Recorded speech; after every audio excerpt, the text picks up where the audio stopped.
ഈ പിച്ചക്കാരനെ ആരെവിടെ കൊണ്ട് കഴിക്കാനിരുത്തിയത്? അതും ആദ്യ പന്തിയില്. ഇവനൊക്കെ കഴിച്ചില്ലെന്ന് വെച്ച ആർക്കാ ഇവിടെ ഇത്ര സങ്കടം? ഗീത, നിനക്ക് എത്ര വിവരമുണ്ട്? കഴിച്ചുകൊണ്ടിരിക്കുന്ന ഒരാളോട് എഴുന്നേറ്റ് പോകാൻ പറയാൻ. അപ്പോഴേക്കും ഗീതയുടെ ഭർത്താവ് അങ്ങോട്ടേക്ക് വന്നു. കാലണ കയ്യിലില്ലാത്ത ഇവനെ കെട്ടിയ നീ ഇവിടെ കിടന്ന് അധികം ഷോ ഇറക്കണ്ട പല്ലവി. ഞാൻ ഊട്ടിയിലുള്ള മിനിസ്റ്ററേക്ക് ഇവിടെ പാർട്ടിക്ക് ക്ഷണിച്ചിരിക്കുന്നത്. അപ്പോഴാ അവളുടെ ഈ ഓട്ടക്കാലന്റെ ഭർത്താവ്. വേണമെങ്കിൽ ആഹാരം പാഴ്സലെടുത്തോണ്ട് പോയി വീട്ടിലോ റോഡിലോ ഇരുന്ന് കഴിച്ചോ. അഭി, ഇത് കൂടുതൽ കേൾക്കാൻ എനിക്ക് വയ്യ. വാ പോവാ. പല്ലവി അതും പറഞ്ഞ് അവിടുന്ന് പോയി. അഭിയും ഒന്നും അവരോട് പറയാതെ അവളുടെ പുറകെ അവിടുന്ന് പോയി. അവിടെ കൂടിയിരുന്നവർക്ക് സംസാരിക്കാൻ ഒരു വിഷയം കിട്ടി. ആരാണിവൻ? അതൊന്നും പറയണ്ട സാർ, അവളുടെ അനിയത്തി പല്ലവിയുടെ ഭർത്താവാ. എന്തോന്ന്? ഒരു 500 കോടി സ്വത്തെങ്കിലും ആ പെങ്കൊച്ചിന്റെ പേരിൽ കാണില്ലേ? അങ്ങനെയുള്ള ആ കുട്ടിയെ ഈ പിച്ചക്കാരൻ തിണ്ടയ്ക്ക് എങ്ങനെ കെട്ടിച്ചു കൊടുക്കാൻ മനസ്സ് വന്നു? അതൊന്നും പറയാതിരിക്കുന്നത് നല്ലത്. അപ്പോഴേക്കും അങ്ങോട്ടേക്ക് സൈറൺ മുഴക്കി മിനിസ്റ്ററുടെ കാർ വന്നു നിന്നു. അതിൽ നിന്നും തന്റെ ബ്ലാക്ക് കാറ്റ്സ് അകമ്പടിയോടെ മിനിസ്റ്റർ ഇറങ്ങി. ഗീതയും ഭർത്താവും ചേർന്ന് അദ്ദേഹത്തെ അങ്ങോട്ടേക്ക് സ്വീകരിച്ചു. അവരോട് സംസാരിച്ചു നിൽക്കുന്നതിനിടയ്ക്ക് അദ്ദേഹത്തിന്റെ ശ്രദ്ധ പെട്ടെന്ന് എന്തോ കണ്ട് ഒരിടത്തേക്കായി. എന്താണ്? മിനിസ്റ്റർ കൂടുതൽ അടുത്തേക്ക് ചെന്നതും ആരുടെയും കാഴ്ചയിൽ പെടാതെ അഭിമന്യു അവിടുന്ന് മാറുന്നതാണ് കണ്ടത്. അദ്ദേഹം അഭിയുടെ കയ്യിൽ കയറി പിടിച്ചു. സർ, നിങ്ങളെന്താ ഇവിടെ? അതും ഈ കോലത്തിൽ? ഞാൻ എത്ര കാലമായി നിങ്ങളുടെ ഒരു അപ്പോയിന്റ്മെന്റിനായി നടക്കുന്നു. എനിക്കിത് വിശ്വസിക്കാനാവുന്നില്ല. സർ, നമുക്ക് ഇരുന്ന് സംസാരിക്കാം. പല്ലവിയും ഗീതയും ഉൾപ്പെടെ എല്ലാവരും ഞെട്ടി. ബാങ്ക് അക്കൗണ്ടിൽ മിനിമം ബാലൻസ് പോലും ഇല്ലാത്ത ഒരുത്തന്റെ അപ്പോയിന്റ്മെന്റ് കിട്ടാൻ മിനിസ്റ്റർ കാലങ്ങളായി കാത്തിരിക്കുന്നു എന്നോ? ആരാണ് അഭിമന്യു? അവൻ എവിടെ നിന്നാണ്, അല്ലെങ്കിൽ എന്തിനാണ് ഊട്ടിയിലേക്ക് വന്നത്? മിനിസ്റ്റർ പോലും ഇത്ര മര്യാദ കൊടുക്കുന്ന അഭി എന്തിനാണ് ഭാര്യ വീട്ടിൽ ഇത്ര അപമാനം സഹിച്ചു കഴിയുന്നത്? അതെല്ലാം അറിയണ്ടേ? തുടർന്ന് കാണൂ. 3 വർഷങ്ങൾക്ക് മുന്നേ ഊട്ടി. ഒരു ദിവസം എവിടെ നിന്നോ അങ്ങോട്ടേക്ക് വന്നിറങ്ങിയ അഭിയുടെ കയ്യിൽ ആകെ ഉണ്ടായിരുന്നത് ഒരു 200 രൂപ മാത്രമാണ്. ഒപ്പം മുഖത്ത് ഒരുപാട് ദുഃഖവും. റോഡ് സൈഡിലെ ഒരു ചെറിയ കടയിൽ അവൻ ഭക്ഷണം കഴിക്കാനായി പോയി. അവൻ്റെ കയ്യിലെ പൈസ വെച്ച് അവൻ അത് മാത്രമേ അഫോർഡ് ചെയ്യാൻ കഴിയുമായിരുന്നുള്ളൂ. പെട്ടെന്ന് അവന് അവൻ്റെ അമ്മയുടെ ഓർമ്മകൾ കടന്നു വന്നു. അവൻ്റെ കണ്ണുകൾ നിറഞ്ഞു. അവൻ്റെ അമ്മ മരിച്ചിട്ട് 2 ആഴ്ചയേ ആയിട്ടുണ്ടായിരുന്നുള്ളൂ. അവനെല്ലാം അവൻ്റെ അമ്മയായിരുന്നു. കുറേ കാലമായി അവൻ്റെ അമ്മ വയ്യാതെ കിടപ്പായിരുന്നു. ചികിത്സയ്ക്കായി ഒരുപാട് പണം ആവശ്യമായി വന്നു. അവൻ പിടിക്കാത്ത കാലുകളില്ല. ആരും സഹായിച്ചില്ല. ചികിത്സ വേണ്ട സമയത്ത് കിട്ടാതെ അവൻ്റെ അമ്മ മരിച്ചു. അവൻ ഒറ്റയ്ക്കായി.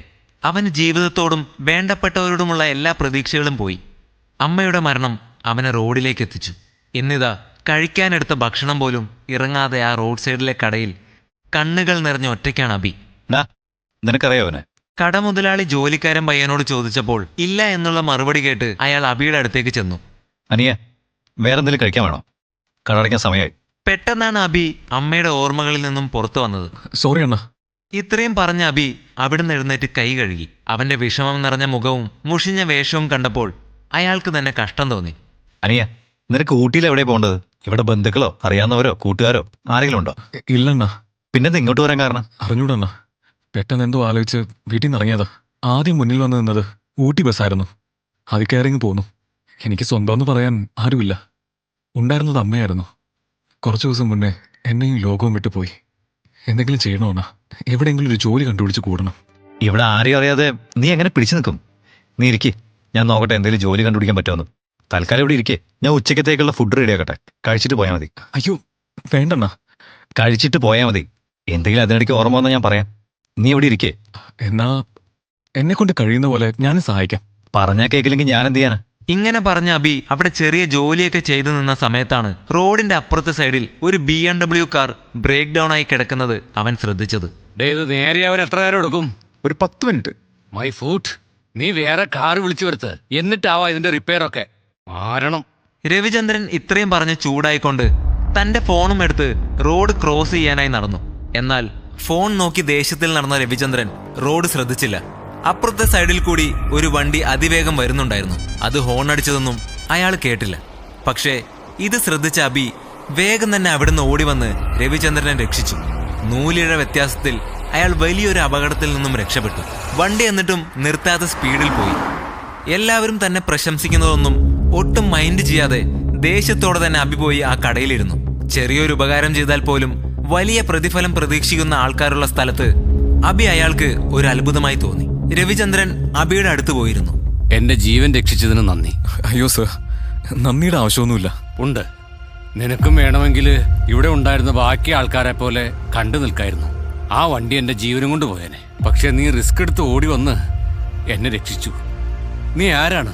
ഇവിടെ ഊട്ടിയിൽ എവിടെയാ? സാർ പയ്യൻ ആരുമില്ലാത്തവനാ. ജീവിക്കാൻ വഴി തേടി ഇവിടെ വന്നു പെട്ടതാ. എന്തെങ്കിലും ജോലി കിട്ടുമെന്ന് നോക്കാമെന്ന് ഞാനും കരുതി. രാവിലെ തൊട്ട് ഇവിടെ കടയിലുണ്ട്. എന്തെങ്കിലും കഴിച്ചിട്ട് പോയാൽ മതി എന്ന് ഞാനാ പറഞ്ഞത്. സാറ് വന്നത് നന്നായി. അനിയ, എന്നെ രക്ഷിച്ചതുകൊണ്ട് പറയുന്നു കരുതണ്ട. നീ എന്റെ കൂടെ വാ. നിനക്ക് നല്ലൊരു ജോലി ഞാൻ ശരിയാക്കി തരാം. വേണ്ട സർ. നിന്നെ ഞാൻ എന്നാണ് ആദ്യം കാണുന്നത്. പക്ഷെ എന്തോ ഒരു ബന്ധം ഞാനും നീയുമായി ഉണ്ടെന്ന് എന്റെ മനസ്സ് പറയുന്നു. നീ എന്റെ ജീവൻ രക്ഷിച്ചുകൊണ്ട് പറയുന്നതല്ല, എനിക്കെന്തോ അങ്ങനെ തോന്നുന്നു. സർ, ഞാൻ ആരാണെന്ന് നിങ്ങൾക്കോ നിങ്ങൾ ആരാണെന്ന് എനിക്കോ അറിയില്ല.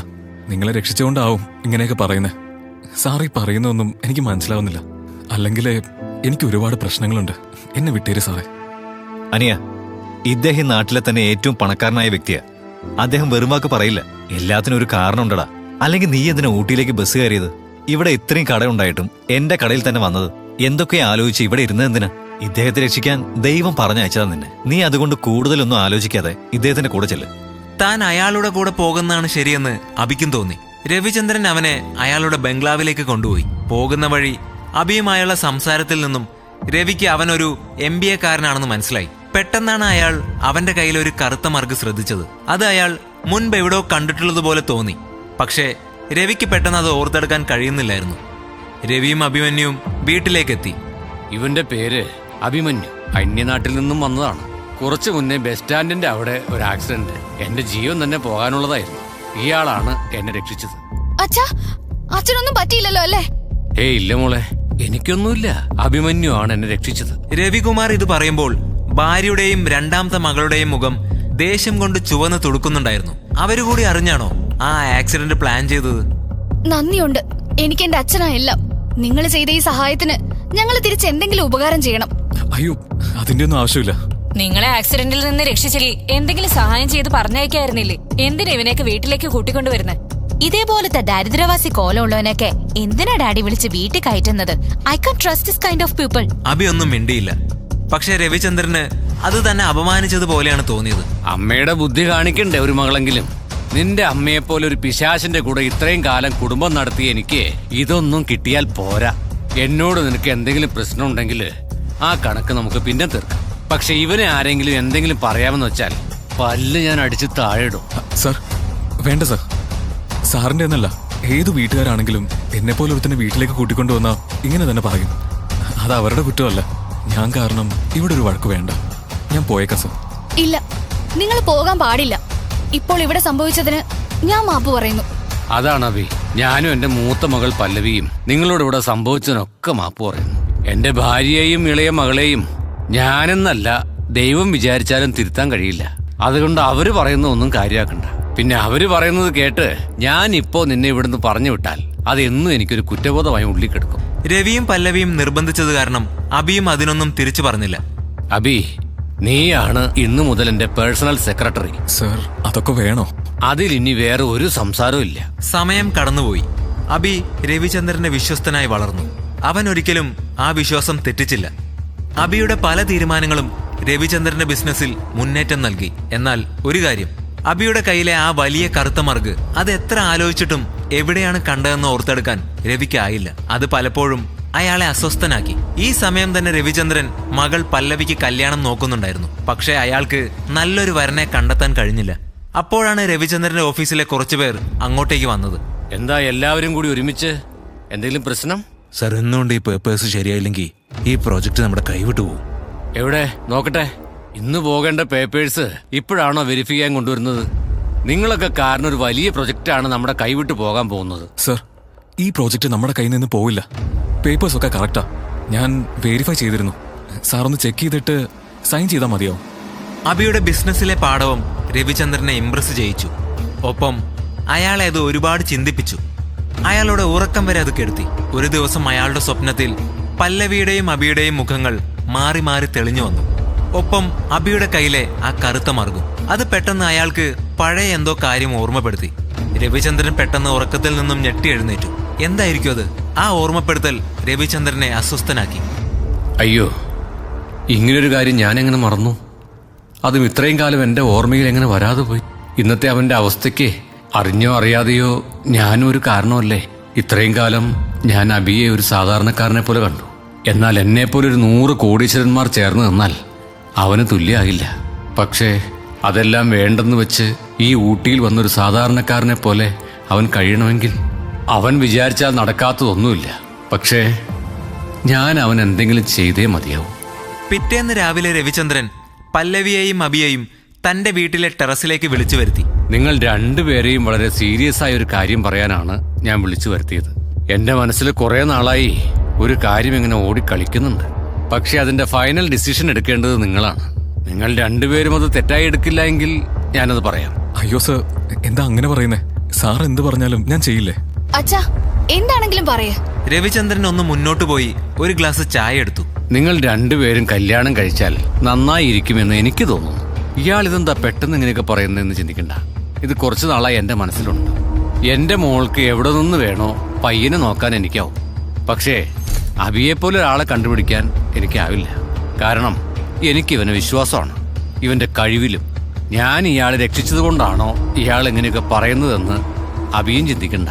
നിന്റെ കഴിവിലുള്ള വിശ്വാസമാണ് എന്നെ കൊണ്ടങ്ങനെ ചിന്തിപ്പിച്ചത്. ഇനി ഇതിൽ തീരുമാനം എടുക്കേണ്ടത് നിങ്ങളാണ്. അച്ഛാ, ഈ പറഞ്ഞത് എനിക്ക് ഷോക്കിംഗ് ആയിരുന്നു. പക്ഷെ ഞാൻ ഇന്നേ വരെ എല്ലാ കാര്യത്തിലും അച്ഛന്റെ സന്തോഷമേ നോക്കിയിട്ടുള്ളൂ. പക്ഷെ ഞാൻ അബിയെ അങ്ങനെ കണ്ടിട്ടില്ല. എന്നാൽ അച്ഛൻ ഇങ്ങനെ ഒരു തീരുമാനം എടുക്കണമെങ്കിൽ അതിലെന്തോ കാര്യമുണ്ട്. അബിക്ക് ഈ കല്യാണത്തിൽ പൂർണ്ണ സമ്മതമാണെങ്കിൽ എനിക്ക് സമ്മതമാണ്. സർ, എനിക്കെന്ന് പറയാൻ ആരുമില്ലാത്ത ഒരാളാണ് ഞാൻ. എന്റെ സ്വന്തക്കാര് തന്നെ കണ്ട ഭാവം വയ്ക്കാറില്ല. അങ്ങനെയുള്ള എനിക്ക് സാർ എന്ത് കണ്ടിട്ടാ സാറിന്റെ മകളെ കെട്ടിച്ചേരാൻ പോകുന്നതെന്ന് എനിക്കറിയില്ല. ഞാൻ ഇതിനൊക്കെ യോഗ്യനാണോ എന്ന് പോലും എനിക്കറിയില്ല. പിന്നെ ഞാനും പല്ലവി അങ്ങനെ കണ്ടിട്ടില്ല. എന്നാലും സാർ എനിക്ക് തരുന്ന ഈ ജീവിതം നല്ല രീതിക്ക് മുന്നോട്ട് കൊണ്ടുപോകാൻ കഴിയുമെന്നുള്ളതുകൊണ്ട് എനിക്കിതിൽ സമ്മതമാണ് സാർ. ഇവന് ജോലി കൊടുത്തതേ ആർക്കും പിടിച്ചിട്ടില്ല. നിങ്ങളുടെ ജീവൻ രക്ഷിച്ചു എന്നുള്ളത് കൊണ്ട് ക്ഷമിക്കാം. അത് ഇപ്പൊ അവന് നമ്മുടെ മോളെയും കൂടി കെട്ടിച്ചു കൊടുക്കാൻ പോകുന്നെന്നോ? നിങ്ങളുടെ തലയ്ക്ക് വല്ല കുഴപ്പമുണ്ടോ? അച്ഛാ, ഇവന്റെ കയ്യിൽ എന്തുണ്ട്? നമ്മുടെ കയ്യിൽ നിന്ന് ശമ്പളം വാങ്ങുന്ന ഒരുത്തൻ അവന് പല്ലവി കെട്ടിച്ചു കൊടുക്കാൻ പോകുന്നെന്നോ? I am very much disappointed with you. നാട്ടിൽ നമുക്കൊരു അന്തസ്സുണ്ട്. ഒറ്റ ദിവസം കൊണ്ട് അത് ഇല്ലാതാക്കരുത്. മതിയാക്കിക്കോ. എപ്പോ നോക്കിയാലും പണം പണം. 1000 കോടി കൊടുത്താലും അബിയെപ്പോലൊരു പയ്യനെ നമ്മുടെ പല്ലവിക്ക് കിട്ടില്ല. അതുകൊണ്ട് ഞാനൊരു കാര്യം ഉറപ്പിച്ചു കഴിഞ്ഞു. ഈ വീട്ടിലെ മരുമകൻ അബിയാണ്, ഒപ്പം എന്റെ അടുത്ത അനന്തരാവകാശിയും. അതുകൊണ്ട് ആരെങ്കിലും ഇനി അബിയെ പറ്റി മോശമായി സംസാരിച്ചാൽ ഈ വീടിന് പുറത്തായിരിക്കും സ്ഥാനം. ഇത്രയും പറഞ്ഞ ദേഷ്യത്തിൽ രവിചന്ദ്രൻ അവിടുന്ന് പോയി. അടുത്ത 6 മാസത്തിനുള്ളിൽ അവരുടെ കല്യാണം കഴിഞ്ഞു. തന്റെ മനസ്സിലുള്ള ആ കാരണം കൊണ്ട് അബി പല്ലവിയിൽ നിന്നും അകന്നു നിന്നു. പല്ലവിയും അവന്റെ അവസ്ഥ മനസ്സിലാക്കിയെന്നോണം അവനെ ഒന്നും ചോദിച്ച് ശല്യം ചെയ്യാൻ പോയില്ല. ഈ കാലയളവിൽ പല്ലവിയുടെ സഹോദരിയുടെ കല്യാണം വലിയൊരു കോടീശ്വരനുമായി നടന്നു. അപ്പോഴും അവൾക്കും മാലിനിക്കും അബിയോടും പല്ലവിയോടുമുള്ള ദേഷ്യത്തിനും പുച്ഛത്തിനും ഒരു കുറവുമില്ലായിരുന്നു. അബിക്ക് പല രീതിക്കും പല്ലവിയുടെ സഹോദരിയിൽ നിന്നും അപമാനം നേരിട്ടു. എന്നാൽ അവൻ അതെല്ലാം പല്ലവിക്കും രവിചന്ദ്രനും വേണ്ടി വീണ്ടും ക്ഷമിച്ചു. അങ്ങനെ ഒരു സന്ദർഭമാണ് ഇന്നും ഉണ്ടായത്. എന്നാൽ അന്ന് അങ്ങോട്ടേക്ക് എത്തിയ മന്ത്രി അഭിമന്യുവിനെ കണ്ട് അവനോട് വളരെ ഭവ്യതയിൽ സംസാരിച്ചു.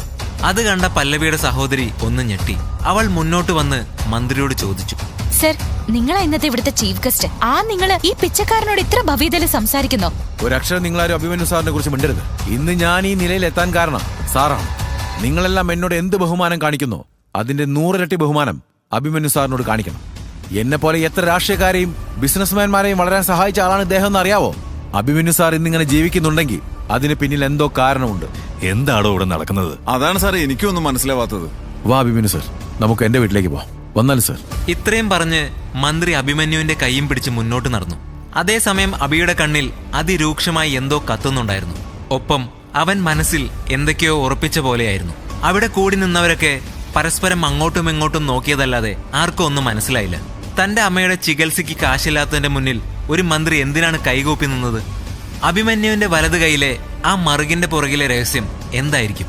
രവിചന്ദ്രൻ എന്തിനായിരിക്കും പല്ലവിയുടെ കല്യാണം അബിയുമായി നടത്തിയത്? അബി എന്തുകൊണ്ടായിരിക്കും പല്ലവിയെ കല്യാണം കഴിച്ചത്? ഇത്രയും അപമാനങ്ങൾ നേരിട്ടിട്ടും അബി എന്തുകൊണ്ടായിരിക്കും താൻ ആരാണെന്ന് വെളിപ്പെടുത്താത്തത്? ഈ ചോദ്യങ്ങൾക്കെല്ലാം ഉത്തരം വേണ്ടേ? ഈ കഥ തുടർന്ന് കേൾക്കുന്നതിനായി ഇപ്പോൾ തന്നെ പോക്കറ്റ് FM ആപ്പ് ഇൻസ്റ്റാൾ ചെയ്യൂ. Link in description.